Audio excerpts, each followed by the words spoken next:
Isang payo sa mga umiibig, kung talagang ayaw sa inyo, wala kayong magagawa para kayo magustuhan.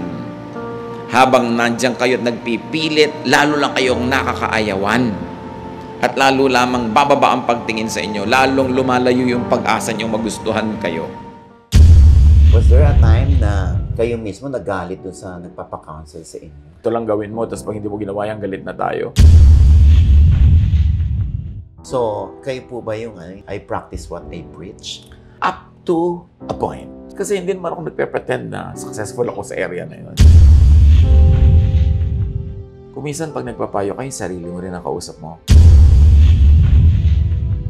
Yan pong payo nyo na yan, meron po bang nagalit sa inyo na mga umaasa doon sa Siguro. mga inaasahan? Kasi syempre, kahit anong sabihin mo, may matutuwa sa'yo at may hindi. Ano ang purpose ng counseling natin? Anong gusto mo ma-achieve?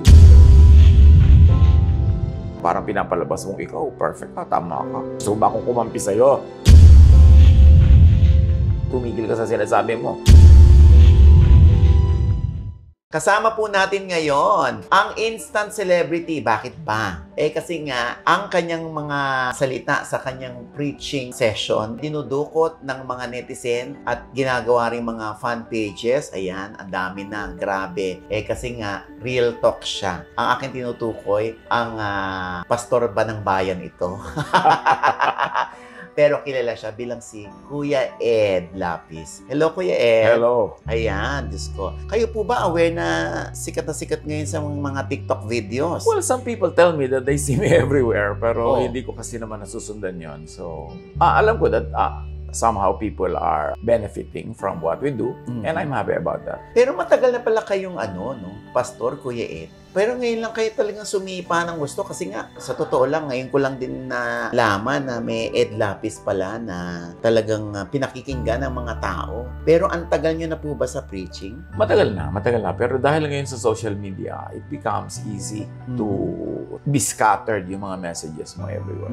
So nakakarating din po ba sa inyo, Kuya Ed, yung ano yung pinaka tumatak sa isip at puso ng mga netizen na sinabi ni Kuya Ed? Yes, usually yung mga tungkol sa pamilya. Oo nga. Kasi nga, lalo na tumatak sa akin yung sinabi nyo na hayaan mo yung kapatid mo. Hayaan mo siya malaglag, huwag mong sasaluhin. Para ma-practice. Marami kasing instances that I'm asked about those things. Ang sinasabi ko lang, huwag mong sanayin na lagi mo sasaluhin. Kasi minsan kahit kaya na niya lumipad, magpapasalo pa sa'yo.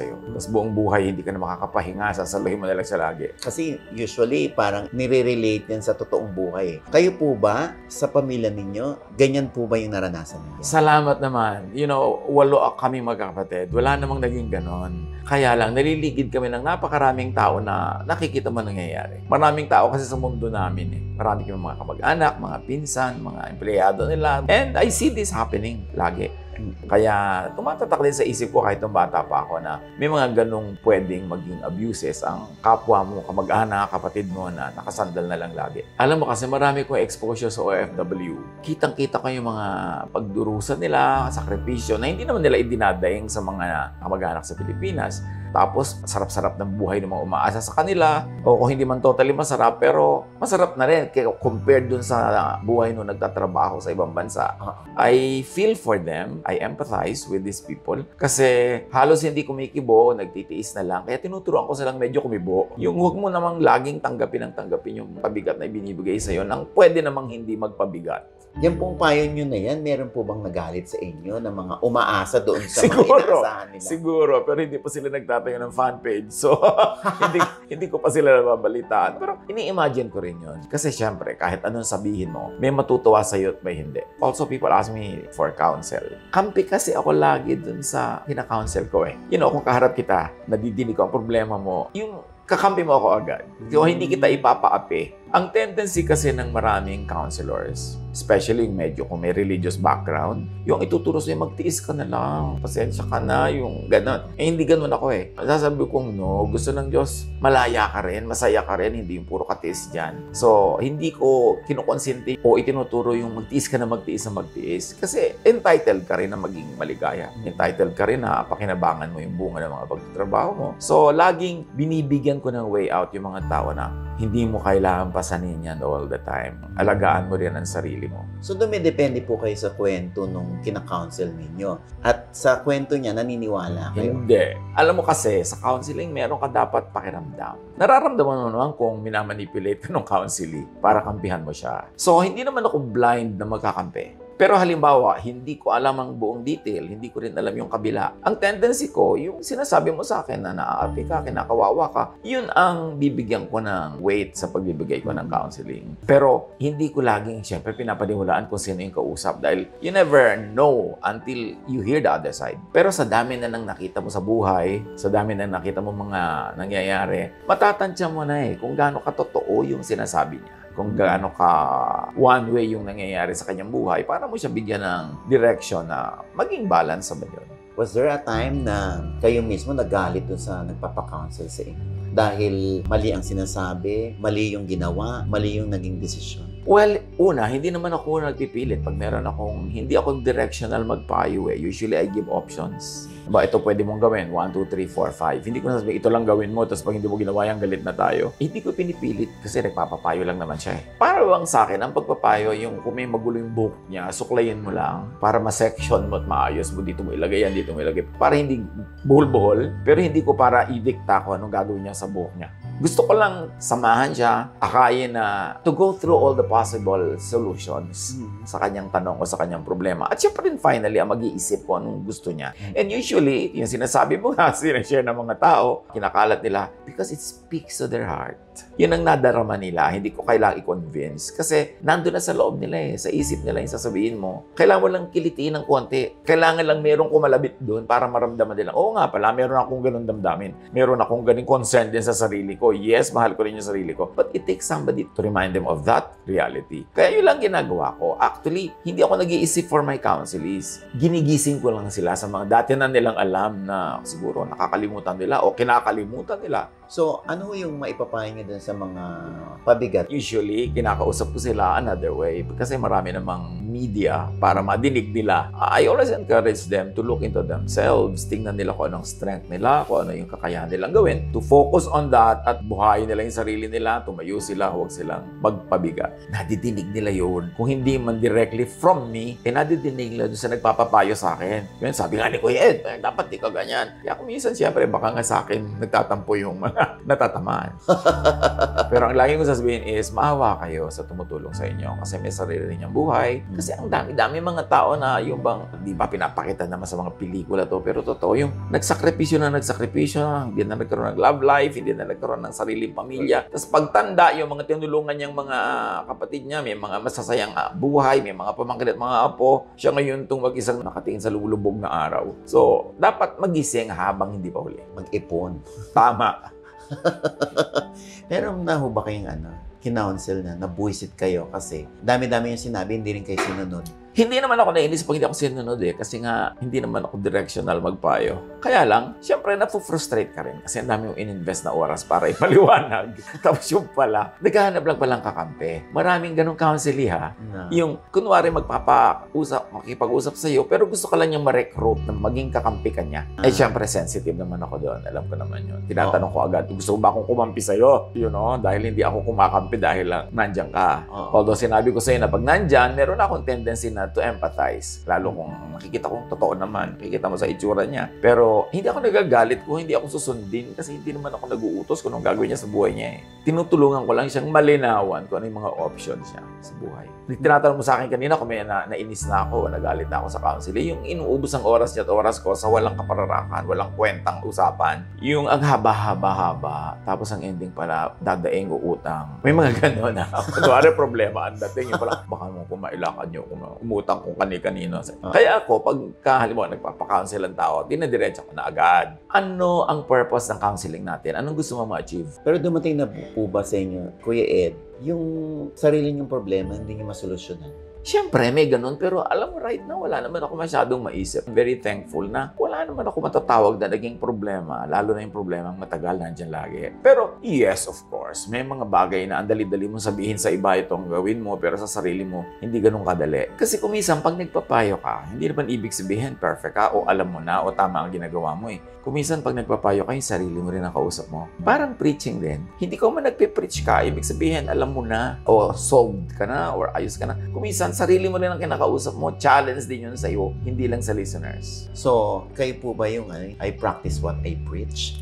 Up to a point. Hindi mo pwede kasing i-preach, yun lang pinapractice mo na. Kasi baka maging very limited yung preaching mo kung marami ka pang hindi na pagtatagumpayan sa buhay. Pag nagpipreach ka kasi, for instance, when I preach from the Bible. I preach what the Bible says, not what my life does. It helps kung yung pinipreach mo, ganoon na rin ang nangyayari sa buhay mo. Pero paano kung halimbawa, depressed ka? Ibig sabihin, hindi ka na magpipreach to counter depression. Hihintayin mo munang magtagumpay ka doon bago ka mag-preach. Paano kung ang tagal-tagal, hindi ka nakakapag-preach?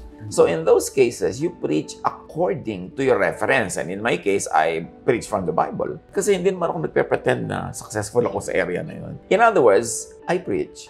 Listener din ako. Hindi ako yung, akala mo ako yung giver of the message. Ano lang ako? Messenger. Ang tunay na pinanggagalingan, hindi yung source ko, God. Minsan ako rin yung tatamaan dapat. Ako rin yung audience yan. Nasa treatment mo rin kasi yung nasa stance, nasa pagbibitaw mo ng salita kung parang pinapalabas mong ikaw, perfect ka, tama ka.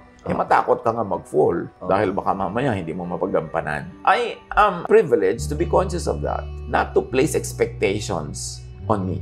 Kasi hindi ko ginagawa yung sarili ko ang lesson. Doon po sa sa mga Gen Z ngayon, ano po yung napapansin niyo parang iba yung panahon noon, nung araw, ganito. Tapos ngayon sa panahon ng mga Gen Z, eto na ngayon. No, ang mga Gen Z ngayon, napakapalad. Ang dami nilang freedom. Di ba, mga magulang ngayon, hindi na ganun kahigpit kung anong oras ka uuwi. Pwede bang may manligaw na sa'yo o may ligawan ka? Ito, dapat ang kursong pag-aaralan mo. Hindi na ganun ang mga magulang ngayon eh. Kung sasabihin mong iba na ang Gen Z, ang totoo niyan, iba na ang mga magulang ngayon. Usually, nagdusa sila sa mga sobrang striktong magulang nila noon. At isinumpa nila sa lahat ng puno ng kakawate, hindi ko papalakihin ang anak ko the way na pinalaki ako. Kaya bago ang style nila ngayon. Kaya bago ang Gen Z mo kasi bago ang paraan ng pagpapalaki ng magulang. Pero, ang dami nilang freedom. Ang point ko lang, gamitin nila sa pinakatama para hindi sila ma-damage for life while they are young. Youth is usually wasted on the young. Lalo pag pinilit mo sila na mag-fast forward ng maturity. Bata, tapos pinipilit mo maging mature ang behavior, mature lahat, they have all the time in the world to be old. At pag nag-old na sila, hindi mo na yung marireverse. Kaya dapat habang young, hayaan mo maging young, basta hindi harmful ang ginagawa. Ano po yung masasabi niyo dun sa masyado ng entitled ang mga bata ngayon, privileged, hindi niyo pwedeng i-invalidate yung feelings nila? Pinalaki silang ganun eh. Sabi ko kasi, magulang yan. Reaction yan ng mga bata sa kung paano sila pinalaki. So, meron ding downside yung pinahirapan ko ng magulang ko noon, so hindi ko papahirapan na anak ko ngayon. Yung sabi nga ni Balagtas, diba, ang laki sa layaw. Karaniway hubad, sa bait at muni, sa hatol ay salat. Masaklap ang bunga ng maling paglingap, habag ng magulang sa irog na anak. So, minsan sobrang loving naman yung mga magulang. Sobrang pinaginhawa yung buhay ng mga bata.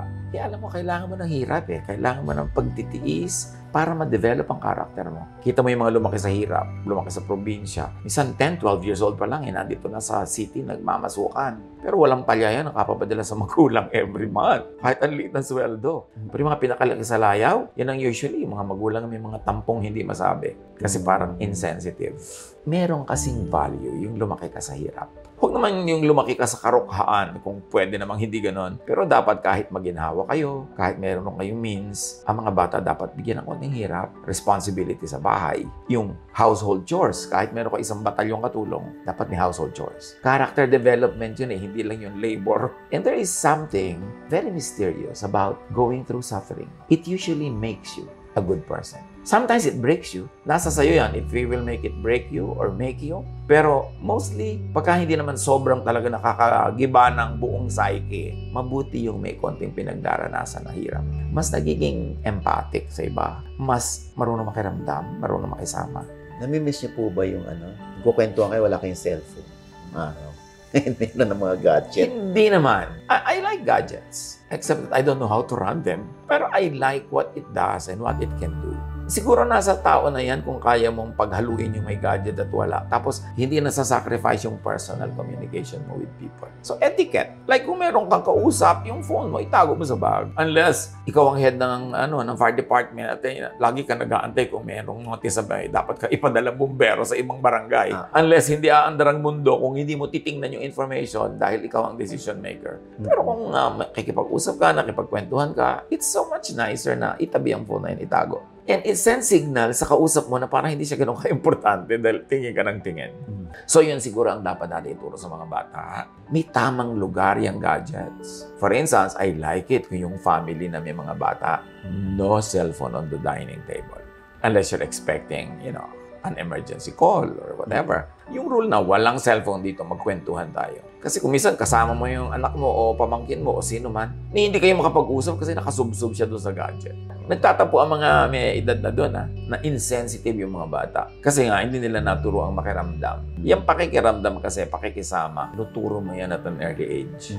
Buhay pa rin po ba sa inyo yung sinasabi ng mga matatanda na ang pag-aasawa ay hindi parang kaning isusubo na iluluwa kapag napasok? Yes. So, Totoo yun pa rin ba yung nangyayari sa mga panahon ngayon? Ngayon luwa ng luwa Kasi nga, yun yung culture na May advantage, may disadvantage. Na meron naman kasi talaga marriages na napaka-disadvantageous to one of the two. Sa ganun, hindi ko pinapayo na magtiis ka hanggang mamatay ka dyan o magkadurog-durog ka. Laging hinahanap ako ng paraan kung at least mag-distance ka ng konti. Kung talagang yung magkalapit kayo, lagi ka nasasaktan. Or kung wala ng sarili kang buhay, kasi buhay na lang niya ang mahalaga at ikaw, tool ka na lang. I always encourage, especially mostly women, okay, don't get out of this marriage, but make a life of your own within this marriage. Hindi mo kailangan para maging buwan na umiikot sa earth. Hindi mo kailangan maging satellite ng asawa mo. Lumikha ka ng sarili mong buhay sa loob ng bakuran ng inyong pagiging mag-asawa. Kasi may sarili ka ring buhay. Dapat mo niyang ipamuhay. And usually, I encourage women, kumita ka ng pera mo.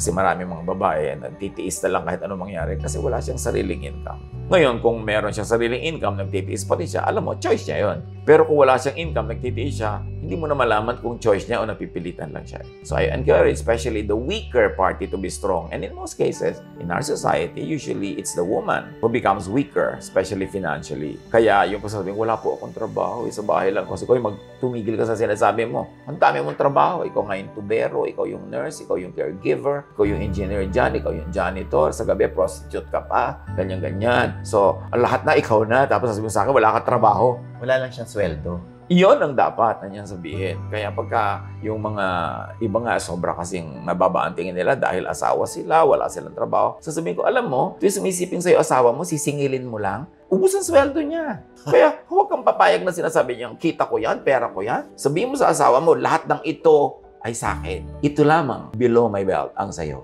Oo. Di ba clear? Parang mapa-flatter pa yung guy na, ay, at least akin naman pala yung below the belt.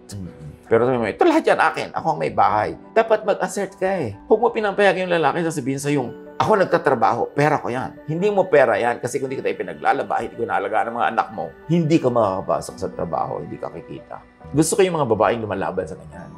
Hindi ako magtuturo na, submit, yung mga ganyan-ganyan. Kasi culturally nung araw, Submissive ka sa lang. biblical lands kasi, yun ang culture nila, mag-submit ka. Pero culture changes. The morality, basic morality, does not change. God does not change. Pero yung culture changes. So makikita mo rin na huwag kang laging submit na submit kasi may buhay ka rin Meron ba kayong maipapaya dun sa mga kabataan na mapupusok, nakikipagrelasyon, tapos makikipaghiwalay, iiyak? Alam mo, hindi naman kasi nila alam usually na maghihiwalay sila. Pag na-in love kasi yan, akala niya yun na ang buhay, lahat-lahat. Until next week, biglang, iba pala. Wala naman siguro nagre-relasyon na balak nila, makikipag-break ako dito. Sa simula, akala nila yun na. Kaya lang, dahil sobrang laki na ini-invest nila, ini-invest nila yung pati sarili katawan nila, nagpapaangkin na sila agad-agad. Malaki tuloy ang lugi pagka hindi natuloy yung relasyon. Kaya dapat sabi ko, dahan-dahan ang pag-i-invest, yung calculated risk. Lagi ko sinasabi yan sa mga girls, huwag ka muna tumihaya, anak. Medyo hayaan mong tagalan mo muna yan dahil once mong naisuko yan, wala ka na isusuko bukas kasi tapos na. So, kailangan medyo mag-hold ka ng konti dahil hindi mo alam kung magtatagal ba yan or not. Maiba lang ako. Since 8 pala kayong magkakapatid, Kuya Ed, so pang ilan po kayo? Ikaw 8 ako. Ikaw 8. So tapos, kayo po, meron na sa buhay nung araw o wala din? As in, nasa ilalim din kayo? I thank God, we've always been comfortable. Maginhawa naman yung buhay namin. Wala kami. Hindi naman namin naranasang sumadsado, magutom o hindi naman. Maginhawa naman. So saan galing ho yung mga real talk nyo? Naliligid ako ng isang katerbang taong hirap. So, all you have to do is be sensitive, di ba? Yung ang dami-daming hirap. Siyempre, meron ka rin mga pinsan na hirap. Mga kapatid mo rin, kuminsan up and down yung mga finances niyan. So, pero hindi naman yung kala mo yung sad-sad ganun. Kasi yung mga magulang naman namin, they've been very supportive, very may foresight naman sila. Yung pinaghandaan nila yung buhay namin. Pero, iminulat kami na laging dapat tumutulong. Iminulat kami na laging sensitive ka sa pangangailangan ng iba. Lalo yung lola ko. Yung lola ko, laki na influence sa akin kasi very wise. Pag nagpayo siya, ang galing-galing ng payo niya. Tandang-tanda ko pa yung marami niya mga payo. Tapos ang tatay ko, napakamatulungin. Kahit yung mga staff namin sa bahay, pinag-aaral, nagiging teacher, nagiging ganyan. So sanay ako sa ganong environment na hindi ka lang nabubuhay para sa sarili mo. Napaka-balance. Hindi kami maluho, hindi kami maganyan o maganon. Pero salamat di kami naman nagutom. At lagi kaming nagbibigay. Lagi. Alam mo yung mga lolo't lola ko, ay kwento ko sa'yo, nung panahon ng hapon, nung dadating yung mga hapon sa Manila, kasi meron kami mga tindahan mga komersyante, yung mga lolo't lola ko. Nagpa-panic buying ng mga tao kasi ayan na yung mga hapon, di ba? Magsasara na yung economy, hindi mo alam kung mangyayari. Lahat ng mga ibang mga tindahan, meron kami mga pwesto sa palengke na niraran ng mga tauhan nila. Nag-jack up ng mga presyo yan. Yung parang yung bigas sa triple ang halaga, not my lola, not my lolo. Kung ano yung dating price, yung pa rin. Kaya lang, hindi nila pinapayagan bibili ka ng sobrang dami. Konti lang para lahat makabili. Now, the story is this. Ayan yung mga hapon, nagsara na sila ng mga tindahan. Umuwi sa probinsya namin sa Bulacan. Kasi nandun yung mga bukid, nandun yung mga ganyan. So, nag-loot dito sa Metro Manila. Kasi yung mga tindahan ay nandito sa Manila.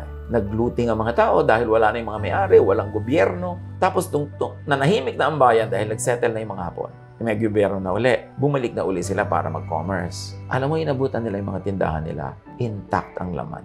Binantayan ng mga tao mismo. Hindi nila pinayagang may maging looting. At tiniis nila yung mga gutom nila ng ilang buwan. Hindi nila pinasok yung mga tindahan. Pinagmalasakitan nila dahil nakita nila nung nagtataas ang presyo ang lahat. Mga lolo ko, hindi sila nagtaas talaga. Tsaka kahit nung kahigpitan ng supply ng bigas, yung mga truck ng pamilya namin sa Bulacan, kinuha ng mga hapon yan Yung lolo ko, nagkakaretela, nagdadala sa Maynila ng bigas para merong mabili ang mga tao. Kasi walang mabili.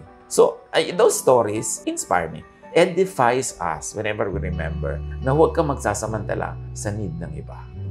Kayo po, ano pong maipapayo nyo naman doon sa hirap na hirap sa buhay? Financially, bihira makakain ng 3 beses isang araw. Alam mo, hindi sa sinisisi ko yung mga nahihirapan, pero lagi kong iniisip, narito ka ngayon sa sitwasyon na to today kasi meron kang ginawa o inisip kahapon na nagdala sa'yo dyan ngayon.